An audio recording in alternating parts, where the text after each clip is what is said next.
మనం 1ని 3తో డివైడ్ చేస్తే మనకి 0.33333 వస్తుంది. దాన్ని మళ్ళీ 3తో మల్టిప్లై చేస్తే 0.99999999 వస్తుంది.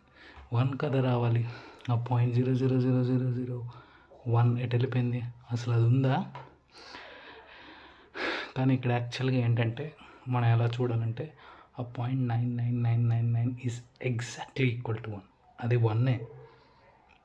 ఎలా చెప్తున్నాను అంటే ఆ రెండింటి మధ్యలో ఏదైనా నెంబర్ని మీరు ఊహించుకోగలరా? 0.9999 అప్ టు ఇన్ఫినిటీ 9కి 1కి మధ్యలో ఏదైనా నెంబర్, రియల్ నెంబర్ పెట్టగలరా? అవ్వదు, ఊహించుకోలేరు. మధ్యలో ఏ నెంబర్ లేదు.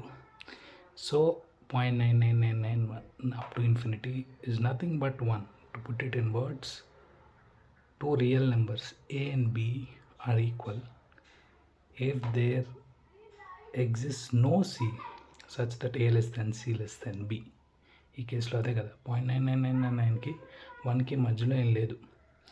ఆ రెండు చూడడానికి వేరేగా ఉన్నా ఆ రెండు ఒకటే.